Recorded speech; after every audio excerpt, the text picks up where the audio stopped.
सभी शिक्षक साथियों को मेरा सादर प्रणाम। आज मैं आपको इस वीडियो के माध्यम से वार्षिक अचल संपत्ति का विवरण फॉर्म, जिसे आईपीआर फॉर्म भी बोलते हैं, इसे किस प्रकार आप भरोगे ये मैं आपको बताने वाला हूं। सो वीडियो लास्ट तक देखिएगा। बहुत सारे शिक्षक साथी ऑलरेडी ये फॉर्म भर चुके हैं, बट कुछ शिक्षक साथी और हमारे अन्य विभाग के हमारे साथी फॉर्म को नहीं भर पाए हैं, उनके लिए ये वीडियो रहेगा। तो चलिए स्टार्ट करते हैं। जो पहला कॉलम है उसमें लिखा है अधिकारी कर्मचारी का पूरा नाम, उस सेवा का नाम जिसमें वह हो। तो यहां पर आपको नाम भरना है, अपना नाम लिखना है। ठीक है, तो यहां पर आप अपना नाम लिख लीजिएगा। यहां इस कॉलम ये वाली लाइन में यहां अपना नाम लिख लीजिएगा। अगर आपके नाम पे कोई संपत्ति नहीं है तो भी आपको निरंक नहीं भरना है। ठीक है, क्योंकि आपके नाम पे अगर संपत्ति नहीं है तो आपके पैतृक संपत्ति जो होगा उसका ब्यौरा यहां पर देना है। ठीक है, पैतृक संपत्ति या पैतृक गृह जो भी है उसका ब्यौरा इसमें देना है। इसको निरंक नहीं भरना है, याद रखना, निरंक भरने से नुकसान ही होगा। तो देखिए, ये कॉलम नंबर 5 में लिखा है क्लियरली, इसको जूम कर देता हूं थोड़ा। कॉलम नंबर 5 पढ़ लीजिए। यदि स्वयं के नाम पर ना हो, यदि जो जमीन है घर है वो स्वयं के नाम पे नहीं है, तो आपके किस रिलेटिव के नाम पे है वो आपको यहां पर लिखना है। किस रिलेटिव, जैसे नाम अगर माता के नाम पे कोई जमीन घर है या पिता के नाम पे कोई जमीन घर है तो उनका नाम और संबंध आपको यहाँ लिखना होगा। कैसे लिखना है मैं एक डेमो वीडियो के माध्यम से बताता हूँ। वीडियो लास्ट तक देखिए, सब चीज क्लियर हो जाएगा। एक एक करके देखते हैं। पहला कॉलम में यहां पर लिखना है आपको उस जिले, उप संभाग, तालुका तथा ग्राम का नाम जिसमें संपत्ति हो। जैसे मान लो आपका घर जो है किसी गांव में है, तो गांव में है तो आपको ऐसे लिखना पड़ेगा ग्राम। मैं यहां लिख के दिखा दे रहा हूं, अगर आप गांव में नहीं है तो आप शहर में है तो शहर करके लिखेंगे। इसे थोड़ा जूम कर लेते हैं। ग्राम, जैसे मान लो गांव का नाम है रामपुर, तो हम लिख देंगे ग्राम रामपुर। ठीक, कोमा पोस्ट, जो भी पोस्ट होगा, मान लो पोस्ट है रामपुर ही, तो हम यहां पर लिख देंगे, स्पष्ट अक्षर में लिखना है आपको रामपुर। उसके बाद जो भी तहसील है, जो तहसील आपके गांव का पड़ता है उस तहसील का नाम लिख दीजिएगा। मान लो तहसील पड़ रहा है, मान लो बिल्हा पड़ रहा है तो यहाँ पर हम बिल्हा लिख देंगे। जो भी तहसील पड़े आपका, आपको अपना तहसील लिख देना है। और फिर जिला, जो भी जिला हो उसका नाम लिख देना है। तो बिलासपुर, जो भी जिला आपका रहे उस जिले का नाम स्पष्ट अक्षर में आपको यहां लिख देना है। ठीक, अब ये जो गांव है, इस गांव में आपका घर है कि भूमि है या दोनों है। तो अगर आपका घर है तो यहां पर लिखिए पैतृक गृह, इस वाले कॉलम, क्योंकि यहां पर घर का ही जिक्र करना है, गृह या भवन। तो अगर गृह है, घर है तो पैतृक गृह लिख दीजिए, अगर पैतृक नहीं है तो गृह बस लिखिए। फिर अगर इस रामपुर में ही आपका कोई गांव जमीन भी है, भूमि भी है, तो आप यहाँ पर लिख सकते हो कितने कृषि भूमि है। जैसे मेरा यहाँ पर पैतृक भूमि 1 है तो मैं यहाँ पैतृक भूमि 1 लिखूंगा, और देखते जाइए आप, लास्ट तक समझ में आ जाएगा।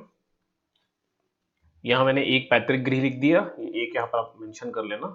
और जैसे भूमि, इस ग्राम में सपोज मेरे पास 5 एकड़ जमीन है तो मैं लिख दूंगा 5 एकड़ कृषि भूमि। इस तरह आप लिख लीजिएगा यहाँ भूमि वाले में।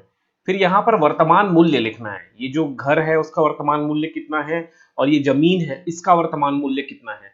मान लो आपको एग्जैक्ट कीमत नहीं पता, तो यहाँ पर एक कॉलम लिखा है, अगर ऐसे मामले जहां मूल्य का सही सही निर्धारण करना संभव ना हो तो वहां पर वर्तमान स्थिति के संदर्भ में जो लगभग मूल्य है आप लिख दीजिए। मतलब आपको एग्जैक्ट नहीं पता तो जो आपको अंदाजा लग रहा है कि उस जगह का इतना इतना रेट चल रहा है तो इतना इतना होगा, तो आप अपने हिसाब से लिख लीजिए। जैसे मेरे यहाँ पर अंदाजा में, जैसे मैं यहाँ लिख देता हूँ, ये जो गृह है इसका कीमत मेरे अंदाजा में 10 लाख होगा, तो मैं यहाँ 10 लाख लिख दूंगा।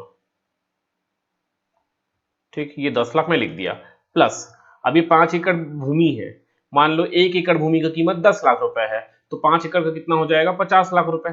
अब अपने हिसाब से अंदाजा लिख सकते हो, तो यहां अंदाजा में लिख दिया 50 लाख। ठीक है। अब ये दोनों जमीन ना, ये पैतृक गृह भी मेरे नाम पे नहीं है और ये जो कृषि भूमि है ये भी मेरे नाम पे नहीं है, तो ये किसके नाम पे है? तो यहाँ पर आप लिख सकते हो, अगर आपके नाम पे है तो डायरेक्ट इसको ब्लैंक छोड़ दीजिएगा, लेकिन अगर आपके नाम पे नहीं है, यदि स्वयं के नाम पर ना हो, तब के केस में ये यहाँ पर आपको भर के बताना है, यहाँ लिखना है उनका नाम कि ये किसके नाम पे है। ठीक है, अगर स्वयं के नाम पे हो तो कोई दिक्कत नहीं, लेकिन अगर स्वयं के नाम पे नहीं है तो यहाँ पर आप जिक्र कर दीजिए कि ये पैतृक है। जैसे ये जो गृह है और ये कृषि भूमि है, ये मेरे पिता के नाम पे है, तो मैं यहाँ लिख दूंगा श्री और उनका नाम, यहाँ उनका नाम लिख दूंगा और मैं लिख दूंगा संबंध। संबंध लिख के जो भी संबंध है, पिता है तो पिता, यहाँ पर अगर माता का नाम लिखोगे तो श्रीमती, उनका नाम और संबंध पिता माता। ठीक है, ऐसे लिख दीजिएगा। ओके, समझ में आ गया। फिर उसे, अब ये जो जमीन है, ये जो पैतृक गृह और पैतृक गृह हो गया, और ये जो जमीन है 5 एकड़ भूमि, ये किस प्रकार हमें प्राप्त हुआ है? कि हमने खरीद के प्राप्त किया है, यहाँ पर लिखा है खरीद के प्राप्त किया है, कि बंधक विरासत में प्राप्त हुआ है ना? तो आपको जैसा भी आपने खरीदा है तो यहाँ पर खरीदना लिख दीजिएगा। अगर आपको पैतृक रूप से प्राप्त हुआ है तो वहां पैतृक संपत्ति लिख देना। ठीक है, तो ये जो जमीन है मुझे पैतृक रूप से प्राप्त हुआ है, होगा, अभी तो है नहीं, अभी तो नाम में मेरे नहीं है, मेरे पिताश्री के नाम पे है, तो आप यहां पर लिख दीजिए पैतृक। अगर स्वयं के नाम पे है तो अपना स्वयं भी लिख सकते हैं, खरीदी से प्राप्त किया। ठीक है, तो यहाँ पैतृक संपत्ति लिख सकते हैं। ठीक, समझ गए।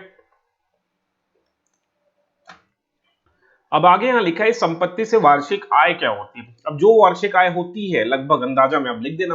अब गृह यहाँ पर है तो घर से तो हमें कोई आय प्राप्त होती नहीं है, ठीक, लेकिन कृषि भूमि से आय प्राप्त हो रही है, या आप घर को किराए पे दिए हो तो उससे कोई आय प्राप्त हो रही है, तो आप यहाँ मेंशन कर सकते हैं। ठीक, संपत्ति से जो भी वार्षिक आय प्राप्त हो रही है, तो संपत्ति से जैसे वार्षिक आय प्राप्त हो रही है, खेती करते हैं तो धान जो भी बेचने से जो भी आय प्राप्त हो रही है, मान लो 1 लाख रुपए की सालाना आय प्राप्त हो रही है, तो आप यहाँ पर लिख सकते हैं जो भी आय प्राप्त हो रही है। ठीक है, समझ गए। और ये ऊपर तो आप भर ही लेंगे, यहाँ पर जैसे लिखा है धारित पद, आप क्या पद धारण करते हैं। जैसे यहाँ पर लेक्चरर है तो लेक्चरर आ जाएगा, शिक्षक है तो शिक्षक आ जाएगा, सहायक शिक्षक है तो सहायक, जो भी पद धारण कर रहे हैं वो आपको लिखना है। वर्तमान वेतनमान, जो भी वेतनमान चल रहा है वो वेतनमान लिख दीजिएगा यहाँ पर। ठीक, और अगले वेतन वृद्धि की तारीख, जैसे शिक्षक विभाग में सैलरी तो 1 जुलाई से बढ़ती है, तो 1 जुलाई 2026 आप लिख सकते हैं। जो जब भी आपकी वेतन बढ़ती हुई अगले साल जब बढ़ेगा उसका डेट लिख दीजिएगा। ठीक है, अब इसके अलावा भी और जमीन है तो यहाँ पर 2 करके लिख सकते हो, यहाँ पर लिख देना जो भी उसका पता है, वो जमीन क्या है, घर है जमीन है वो लिख देना है। अगर घर है तो यहाँ गृह लिख दीजिएगा, आपको गृह लिखना है। ठीक है, यहाँ गृह लिख दीजिएगा, और जमीन भी है तो जमीन भी लिख दीजिएगा, नहीं है तो क्रॉस कर दीजिएगा, है ना। और जो भी इसके अनुमान कीमत है, मान लो 10 लाख कीमत है, 15 लाख कीमत है, जो भी कीमत है उसको आप यहाँ पर लिख दीजिएगा उसी प्रकार जिसके नाम पे है, और जो संबंध है वो लिख दीजिएगा, है ना। इस तरह से ये आपका आईपीआर फॉर्म भर आ जाएगा।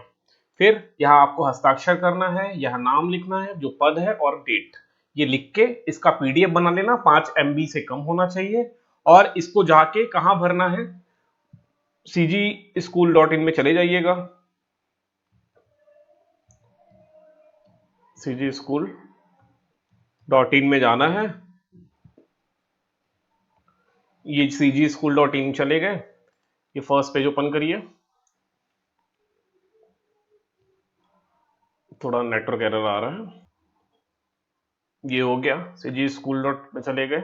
उसके बाद आपको ये लीव मैनेजमेंट सिस्टम है, यहां पर जाना है।